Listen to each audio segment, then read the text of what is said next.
Thanks for joining St. George News at 8. I'm Scott Beadle. The Utah Division of Juvenile Justice Services is opening up public comments to help determine who can be held in a juvenile detention center. The first of 3 meetings took place tonight. There will be one tomorrow night at the Salt Lake City Library and another meeting Wednesday at the Logan Library. Both of those run from 7 to 9 p.m. Southern Utah Representative Lowry Snow will be at the meetings. He sponsored the Juvenile Justice Amendments, which brought sweeping changes to how youths are sentenced. The legislation focused on home confinement rather than detention in an effort to keep teens from entering the prison system. As part of its opening week celebrations for the 2017 season, the Utah Shakespeare Festival announced its 2018 season lineup. The 57th season, which will be presented from June 28th through October 20th next year, will include 8 plays in 3 theaters. The Ingolstadt Shakespeare Theater will feature Henry VI, Part 1, which continues the festival's history cycle, producing all 10 of Shakespeare's history plays in chronological order. In addition, the Merry Wives of Windsor and The Merchant of Venice will give guests a chance to check off 2 more plays in the festival's Complete the Canon project, an ongoing initiative to produce the entire Shakespeare canon of 38 plays between 2012 and 2023. Beehive State was the site of a horseshoe pitching revival following World War II. Now, for the 15th time, the World Horseshoe Pitching Championships return to Utah, July 17th through the 29th at the Dixie Convention Center. Highlighted by the return of a 21-time world champion Alan Francis, the nearly 2-week event will include many of the top horseshoe pitchers in the world, along with an amateur field ranging in age from 6 to 92 years old. There are over 1,000 athletes registered from 47 states and 5 countries. The economic impact is projected to be between $3 million and $4 million, as roughly 3,000 out-of-town visitors will stay for an average of about a week. No other state has hosted this event as many times as Utah. And Dixie State University selects a new dean of the College of Health Sciences. Dr. Eleazar Bermudez starts his duties at DSU this week. He comes from Indiana State University, where he served as interim dean of the College of Health Sciences. There, he provided leadership to 7 academic departments and supervised more than 150 faculty and staff. Prior to that, he was a tenured faculty member at Indiana State for 22 years. A big honor for a young student. Caden Cooper, an 11-year-old from St. George, earned the opportunity to represent Southern Utah and his fencing club, the Utah Fencing Academy, at the USA Fencing National Championships Monday in Salt Lake City. The competition, which takes place over the course of 10 days, featured around 6,000 fencers, ranging in age from 10 to over 70, competing in 3 fencing disciplines: épée, foil, and saber. Cooper is the only fencer from Southern Utah to qualify.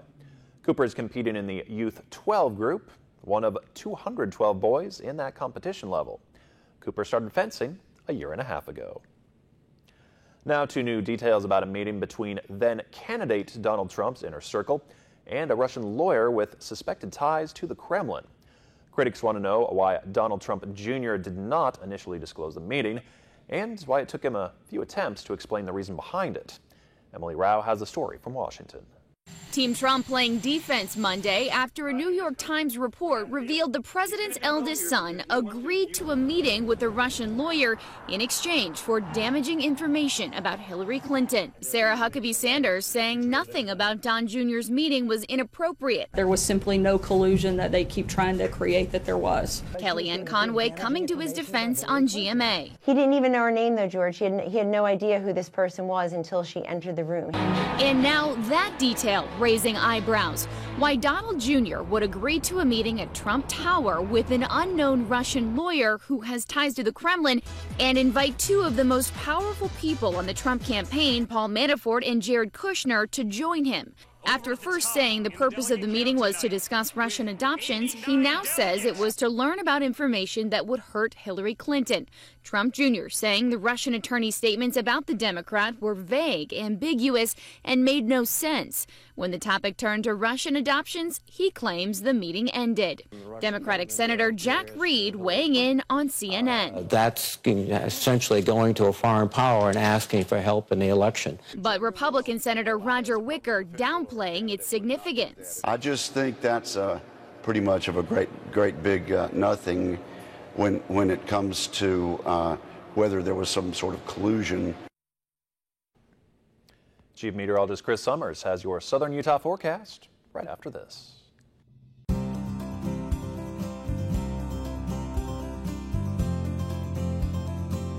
The weather tonight is brought to you by AWI Networks, smarter internet.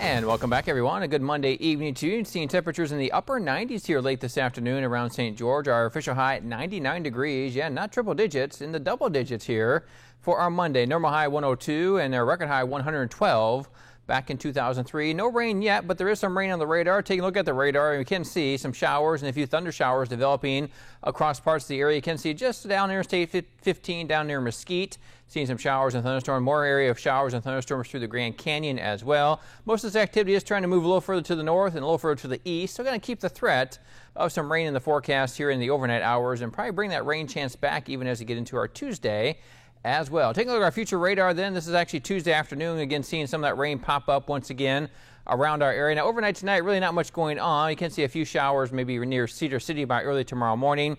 But again, seeing some of the chances of rain back in our forecast, at least for Tuesday. Still going to be hot out there, though. We'll see temperatures once again into the triple digits in much of southern Utah. Here's your highs from today. 91 degrees, the high up in Cedar City.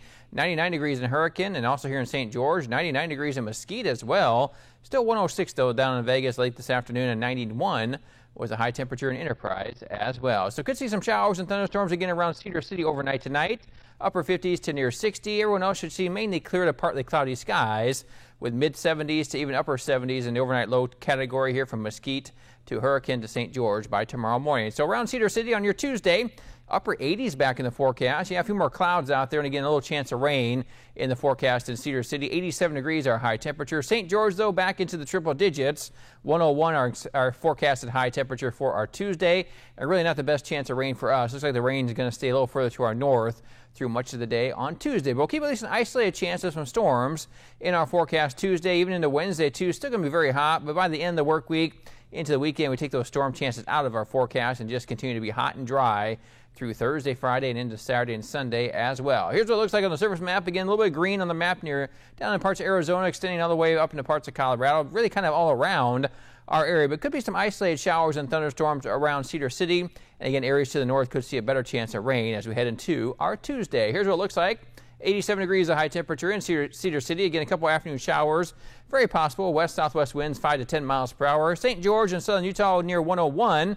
Again, partly to mostly cloudy skies with temperatures staying in the triple digits for your Tuesday afternoon. Now, Cedar City's 7-day forecast does show temperatures in the upper 80s on your Wednesday. Then low to mid-90s return by Thursday, Friday, and by the weekend, right back into the mid-90s once again. And for St. George and southern Utah, yeah, triple digits are back in the forecast, as we'll see those high temperatures once again into the 104 to 106 range over the next several days. And again, an isolated chance of rain on Tuesday. But then after that, it looks like we're going to just be very warm and very dry as you head into the upcoming weekend. Hey, we got one day of double digits. Well, that's a good thing. Our streak is kind of ended here with the triple digits, which is a good thing, and had some rain over the weekend too, at least some isolated rain showers too. So we're starting to get a little bit of moisture back in to get a little bit of rain, but unfortunately, at the end of the work week, looks like it's going to be pretty hot and dry once again. All right, thanks, Chris. We'll be right back.